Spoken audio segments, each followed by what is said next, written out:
নমস্কার বন্ধুরা, আজকে যে বিষয়টি নিয়ে কথা বলবো সেটি হলো অভিষেক ব্যানার্জির বাড়ির উপরে আক্রমণ।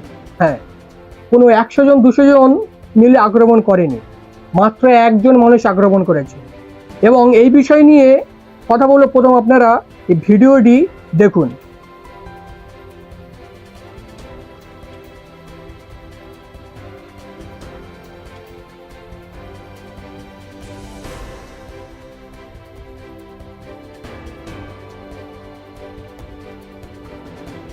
মাত্র একজন ব্যক্তি,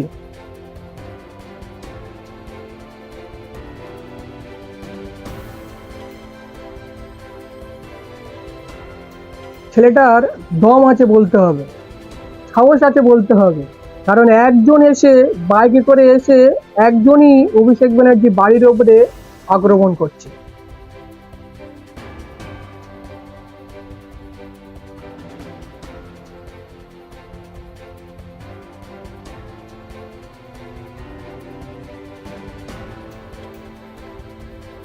বন্ধুরা,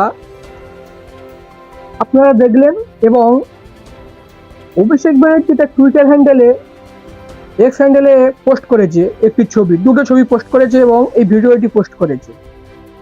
এই ছবিতে দেখা যাচ্ছে একটা কাঁচের মাঝখানে টাইপের যে পাথরটা নিয়ে ছেলেটা মেরেছে ভেঙে গিয়েছে, এবং যে বাইক নিয়ে এসেছিল সেই বাইকেরও ছবি পোস্ট করেছে। এবং অভিষেক ব্যানার্জি তার এক্স হ্যান্ডেলে লিখেছে, বিজেপির গুন্ডারাজের অধীনে বাংলার সহিংসতা পুরোপুরি স্বাভাবিক হয়ে যাচ্ছে। আজ ভোর রাতে এক ব্যক্তি, এই বিষয়ে আমি কথা বলবো এবং কি লিখেছে প্রথম আপনারা শুনে নিন। আজ ভোর রাতে এক ব্যক্তি আমার বাড়ির বাইরে এসে তার বাইক থামিয়ে আমার বাড়ির দিকে বারবার একটি বড় পাথর ছুটতে থাকে, এত দোতলার জানালাগুলো ভেঙে চুরমার হয়ে যায়। এটা কেবল আইন শৃঙ্খলার পতন নয়, এটা সহিংসতার বিপজ্জনক প্রতিষ্ঠানীকরণ। পুলিশ কোথায় ছিল? তার নির্দেশে এই দুষ্কৃতীরা এমন দুঃসাহসিক হামলা চালিয়ে সম্পূর্ণ দায়মুক্ত পার পেয়ে গেল। এটাই আজকের বাংলার ভয়াবহ বাস্তবতা, এমন এক শাসন ব্যবস্থা যা সহিংসতাকে স্বাভাবিক করতে তুলেছে, গুন্ডাদের ক্ষমতা জুগিয়েছে এবং এমন এক পরিবেশ তৈরি করেছে যেখানে অপরাধমূলক কর্মকাণ্ডে লিপ্ত ব্যক্তিরা সম্পূর্ণ আত্মবিশ্বাসের সাথে তাদের কাজ চালিয়ে যায়, কারণ তারা বিশ্বাস করে যে রাষ্ট্র তাদের রক্ষা করবে। আজকে বিজেপি সরকার আছে বলে অভিষেক ব্যানার্জির হামলা হয়েছে বলে বাড়িতে এই কথা বলছে অভিষেক ব্যানার্জি তার টুইটার হ্যান্ডেলে এই লেখাটা পোস্ট করেছে। সদ্য পাশ হওয়া পশ্চিমবঙ্গ জননিরাপত্তা ও সমাজবিরোধী কার্যকলাপ নিয়ন্ত্রণ বিল 2026 কি বিজেপি সমর্থিত অপরাধীদের ক্ষেত্রে ভালোভাবে প্রয়োগ করা হবে? হতবাক, বিচলিত এবং গভীরভাবে উদ্বিগ্ন। আমি অভিষেক ব্যানার্জিকে একটাই প্রশ্ন করতে চাই, মাননীয় সাংসদ, যখন উত্তরবঙ্গে মালদার সাংসদ মাননীয় খগন মুর্মু সাহেব এবং সম্মানীয় বিধায়ক মাননীয় শঙ্কর ঘোষ, উত্তরবঙ্গে এনাদেরকে দুজনকে, একজন বিধায়ক এবং একজন সাংসদ, একজন দুজনেই জনপ্রতিনিধি, এদেরকে এই খগেন মুর্মু, মাননীয় সাংসদ খগেন মুর্মুকে মেরে মুখ থেকে রক্ত বার করে দিয়েছিল। তখন আপনি কি করেছেন? তখন তো তৃণমূল কংগ্রেস সরকার ছিল, এখন বিজেপি সরকার হয়েছে, কিন্তু তখন তো বিজেপি সরকার ছিল না, তখন তৃণমূল কংগ্রেস ছিল, তখন কি গুন্ডারাজ ছিল। আজকে আপনার বাড়িতে একটা ছেলে এসে আক্রমণ করেছে বলে, দোতলার কাঁচ ভেঙেছে বলে আপনি এটা বলছেন, আপনার টুইটার হ্যান্ডেলে লিখেছেন এটা।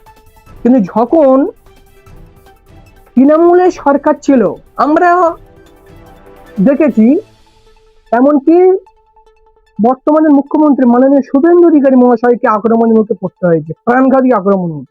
মন্দির বাজার থেকে দক্ষিণ 24 পরগনা যখন এসেছিল, মন্দির বাজার থেকে রায়দিঘি যখন আসে তখন দেখেছি আমরা। এমনকি উত্তরবঙ্গে যখন গিয়েছিল তখন তার বর্তমানে যিনি মুখ্যমন্ত্রী শুভেন্দু অধিকারী তার কাঁচ ভেঙে দিয়েছিল এবং প্রাণঘাতী হামলা করেছিল। তখন আপনি কোথায় ছিলেন? আজকে আপনার বাড়িতে আক্রমণ হয়েছে বলে আপনি এই কথাটা বলছেন। আর যখন রাজ্যে তৃণমূল সরকার ছিল, যখন এইসব জনপ্রতিনিধিদের ওপরে হামলা হয়, তখন পুলিশ কোথায় ছিল? তখন তো আপনাদের সরকার ছিল, আপনাদের দলের সরকার, তখন পুলিশ কোথায় ছিল? প্রশ্ন আমার এই জায়গা। যে কোনো জনপ্রতিনিধির গায়ে গাড়িতে কনভয়ে হামলা করা ঠিক নয়, এটা আমি ব্যক্তিগত মত আমার, এর তীব্র বিরোধিতা করি আমি। কিন্তু যে কোনো সরকার আসুক, যে কোনো দল আসুক, কিন্তু আজকে আপনি আপনার টুইটার হ্যান্ডেলে এই পোস্ট করেছেন, তখন আপনি পোস্ট করেছিলেন না আপনি এই বিষয়ে কিছু বলেছিলেন? প্রশ্ন আমার এই জায়গা। আজকে যখন বিজেপি সরকারে এসছে, আপনার বাড়ির ওপরে দোতলায় কাঁচ ভেঙে দিয়েছে একটা, তখন আপনি এই কথা বলছেন।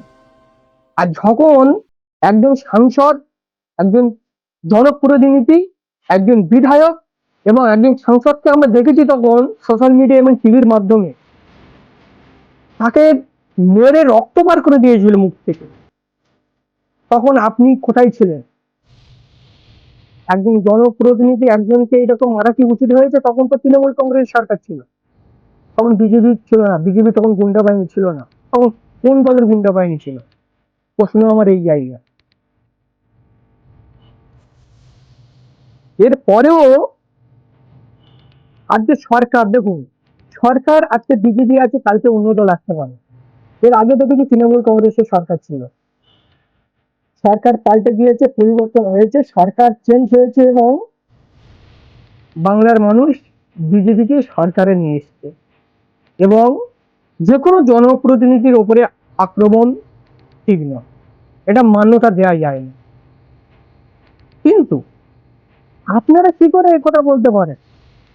আপনারা যখন সরকারে ছিলেন তখন এইসব বিজেপি সাংসদ বিধায়কদের, এমনকি 2021 সালে দেখেছি ডায়মন্ড হারবার লোকসভা কেন্দ্রের সাংসদ আপনি, এবং ডায়মন্ড হারবার লোকসভা কেন্দ্রের যখন একজন সভা করতে আসে, সর্বভারতীয়, তখন ছিল বিজেপির সর্বভারতীয় সভাপতি মাননীয় জেপি নাড্ডা মহাশয়, এবং আরো কেন্দ্রীয় মন্ত্রী ছিল, রাজ্যের মন্ত্রী ছিল, তখন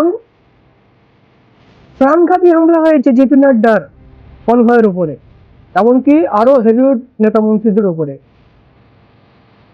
আপনার লোকসভা কেন্দ্রের ভেতরে, অভিষেক ব্যানার্জির লোকসভা কেন্দ্রের ভেতরে যাচ্ছে, তখন কোথায় ছিল এইরকম কথা, এইরকম ব্যবহার?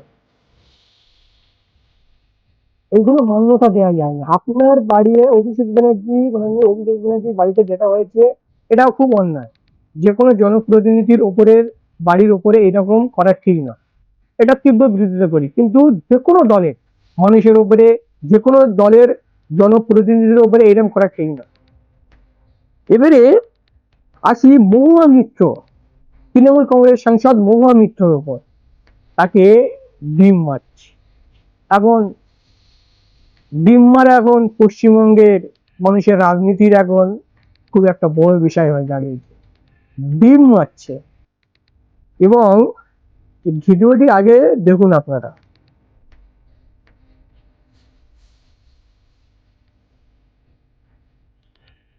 পুলিশ আছে এবং একটা বাড়ির দোতলার উপরে মহুয়া মিত্র দাঁড়িয়ে আছে,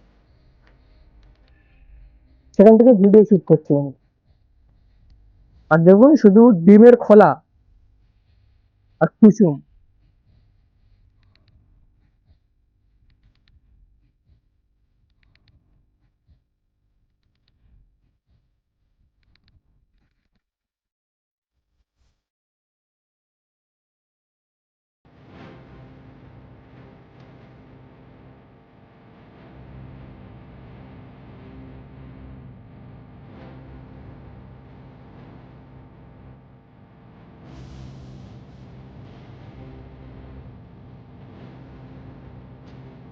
এই নিয়ে মহুয়া মিত্র তার এক্স হ্যান্ডেলে এই ভিডিওগুলো পোস্ট করেছে এবং তার বক্তব্য উনি তুলে ধরেছে। এবং এই নিয়ে অভিষেক ব্যানার্জি কি বলেছে দেখুন। সাংসদ মহুয়া মিত্রের উপর হামলার তীব্র নিন্দা জানাই, যথাযথ সুরক্ষা ব্যবস্থা নিশ্চিত করার জন্য হাইকোর্টের সাম্প্রতিক নির্দেশ সত্ত্বেও পশ্চিমবঙ্গ পুলিশের নীরবতা গুরুতর প্রশ্ন উদযাপন করে। পরিবর্তন কি এমনই দেখতে হওয়ার কথা ছিল? এটা বলছে অভিষেক ব্যানার্জি, তার এক্স হ্যান্ডেলে পোস্ট করেছে। যখন কোনো নির্বাচিত জনপ্রতিনিধি শুধুমাত্র নথি অস্বীকার করার কারণে হেনস্থা করা হয়, তখন তার শক্তির প্রকাশ নয়, এটি নিরাপত্তাহীনতা এবং কাপুরুষতার স্বীকারোক্তি। এটা বলছে অভিষেক ব্যানার্জি। যারা পাশ থেকে হাততালি দিচ্ছেন তাদের উদ্দেশ্যে একটা কথা বলেছেন। আজকে রাজনৈতিক ক্ষমতাকে স্থায়ী দায়মুক্তি বলে ভুল করবেন না। ক্ষমতার প্রতিটি অপব্যবহার একটি চিহ্নে রেখে যায় এবং হিত প্রদর্শনের প্রতিটি কাজ মনে রাখা হয়। রাজনীতির স্রোত অনেকের প্রত্যাশার চেয়েও দ্রুত বদলায়। এটা বলছে অভিষেক ব্যানার্জি তার এক্স হ্যান্ডেল লিখেছেন, এবং মহামিত্র তার একটা এক্স হ্যান্ডেলে ভিডিও বানিয়েছে। তো ভিডিওটা আপনাদেরকে শোনাবো না, অনেক বড় হয়ে যাবে ভিডিওটি। তাই এই নিয়ে আপনাদের সাথে কিছু কথা শেয়ার করতে চাই। যখন সরকার তৃণমূল কংগ্রেসের ছিল রাজ্যে, আমরা দেখেছি কেন্দ্র বাহিনী নিরাপত্তা ছিল, বিজেপির নেতা মন্ত্রীদের নিরাপত্তা ছিল, তবুও তারা আক্রমণের মুখে পড়তে হয়েছে। যেমন রাজ্যের বিরোধী দলনেতা এবং এখনকার বর্তমানের মুখ্যমন্ত্রী বিজেপির শুভেন্দু অধিকারী মহাশয় আর গাড়ি ভাঙচুর করেছে, প্রাণঘাতী হামলাও হয়েছে। কিন্তু আজ দেখুন সরকার পাল্টেছে, তৃণমূল কংগ্রেসের নেতা মন্ত্রীরা আক্রমণ হচ্ছে, ডিম নিয়ে মারছে, কোনো বড় বড় পাথর নিয়ে লাঠি নিয়ে গাড়ি ভাঙচুর করেনি, মারে। খগেন মুর্মু মাননীয় সাংসদ মালদার খগেন মুর্মু সাহেবকে যেভাবে মুখ ফাটিয়ে রক্তাক্ত করা হয়েছিল, তীব্র বিরোধিতা করেছিলাম আমি এবং এখনো করছি। এইরকম করা ঠিক নয় একজন জনপ্রতিনিধির উপরে। আজকে ডিম মারছে মহুয়া সাংসদ মহুয়া মিত্র, এটা করা ঠিক নয়। যতই হোক উনি একজন সাংসদ জনপ্রতিনিধি, কিন্তু মানুষের একটা ক্ষোভ আছে, জানেন, এই ক্ষোভটা এখন প্রয়োগ হচ্ছে। তো এই নিয়েও বিস্তারিত আমি ভিডিওটি বড় করব না, এবং এই ভিডিওটি আপনাদের কেমন লাগলো আপনারা অবশ্যই কমেন্ট করে জানাবেন, এবং এইরকম ভিডিও পেতে গেলে চ্যানেলটি সাবস্ক্রাইব করে পাশে থাকবেন পরবর্তী ভিডিওটি দেখার জন্য। ধন্যবাদ, ভালো থাকবেন।